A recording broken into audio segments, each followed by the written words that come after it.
Back here on CBS Sports HQ, presented by FanDuel, Monday Night Football kicks off with two NFC North teams that are heading in very opposite directions, if you will. We have the 11-2 Vikings on one hand, who have clinched a playoff berth, versus a Bears team that has dropped 7 in a row. But, Jeremy, we know divisional matchups, they can get kind of wonky. Anything can happen in prime time. We'll see how it all goes down with the Bears and the Vikings on Monday Night Football. So let's break down this matchup and welcome in somebody who is very familiar with the division, the Chicago Bears. That is Kyle Long. And Kyle, as mentioned, Chicago, they dropped 7 in a row. As a player, if you're in that locker room, in that position where you're towards the bottom of the division, you're in prime time, though, how do you prep for a divisional rival who is just rolling right now? Well, first and foremost, it doesn't matter who we're playing. You know that the eyes of the football universe are upon you, and you are on a team that has lost 7 straight games in the fashion that they lost last week in Santa Clara. Quite frankly, it was embarrassing. And I got to say, they have an opportunity to go and get that taste out of their mouth, regardless of who they're playing. I know they're playing the red-hot Minnesota Vikings, and it's a star-studded affair, Monday Night Football, NFC North rivalry. But at the end of the day, they took this team to overtime just a few weeks ago, and they held Justin Jefferson to some pedestrian numbers, albeit Addison was very loud. Hawkinson had over 100 yards, so it wasn't like they stopped this offense. But this team went toe-to-toe with the Minnesota Vikings. You got to go to Minnesota now and get a win. It's going to be tough, and I know that Minnesota's a great team, but as they say, any given Sunday and maybe some Mondays too, Jacqueline, I'm hoping that the Bears will go out and at the very least look competitive. I was very disappointed in their effort with Thomas Brown as the interim head coach in his first showing at Santa Clara this past week. Yeah, it's hard to believe that it's 0-7 since starting the season 4-2 for the Bears. But let's talk about Caleb Williams and his ability to take care of the football. 7 touchdowns, 0 interceptions in those 3 games since the OC was fired. How impressed are you with Caleb Williams and his ability to take care of the football despite this 7-game losing streak that we're seeing from Chicago? I want to preface what I'm about to say with, I have been extremely impressed with Caleb Williams, and I know that the Chicago Bears have their quarterback for the future. He's done a fantastic job not throwing interceptions, but him and the offensive line, they have done a poor job in terms of not giving up sacks. This is one of your jobs as a quarterback is to get rid of the football, and the offensive line is to protect the quarterback. I would kind of rather have a quarterback as a rookie throw an interception every week and take 2 less sacks a game. And right now, I feel like they're trying to be so perfect on offense.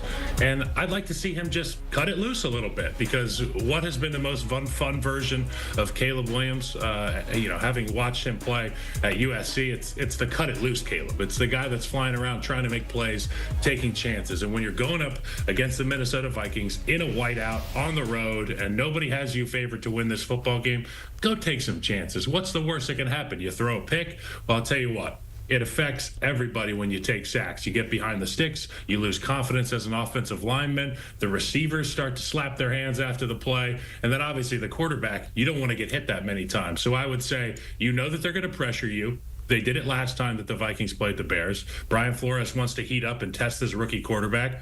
What does that do? It leaves voids in the defense. Get rid of the football early and often, and I promise you're going to like the way that you look. Let's talk about the quarterback for the other team, because it feels like, Kyle, we were coming in here every single week talking about Sam Darnold, saying, hey, when is Sam Darnold going to turn into Sam Darnold, if you will, coming off of a 5-touchdown performance against the Falcons. So it's probably time that I stop bringing that topic up, because it feels like he is the real deal, and so are the Vikings. But I mean, Kyle, who would have thought that Kirk Cousins is having the season that he's having in Atlanta, and then we're talking about these kinds of numbers in terms of Sam Darnold with Kirk O'Chains' old job?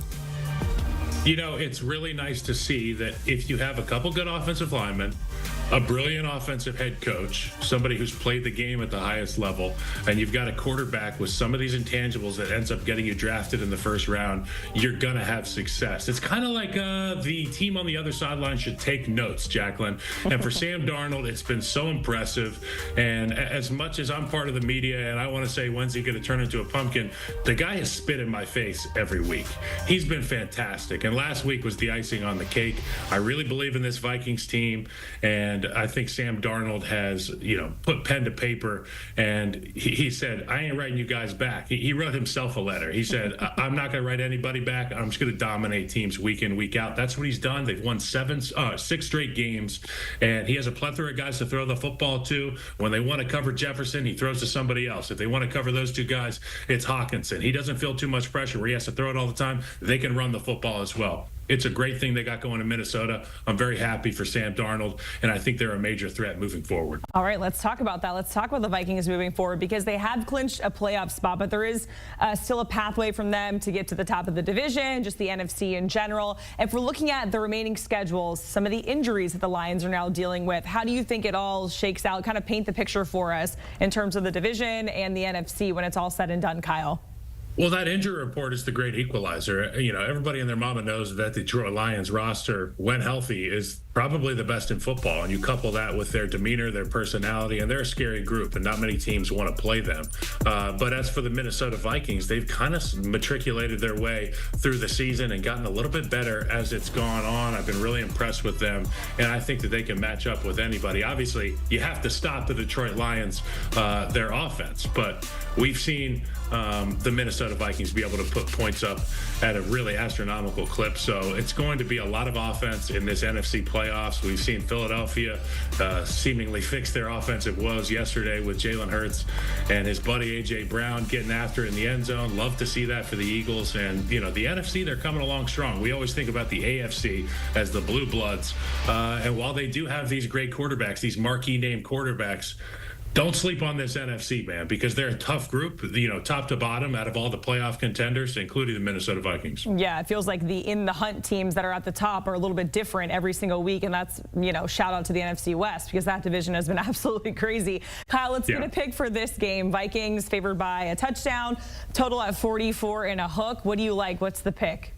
I think if it was at Soldier Field, I'd be able to take the Bears with the points, but it's going to be a whiteout. It's going to be crazy. This team is riding that big momentum, and confidence is a hell of a drug. Sam Darnold is on it in bunches right now. So I'm going to go with the Vikings here in Minnesota for the whiteout. All right, Kyle, we certainly appreciate it previewing Monday Night Football for us with the NFC North matchup.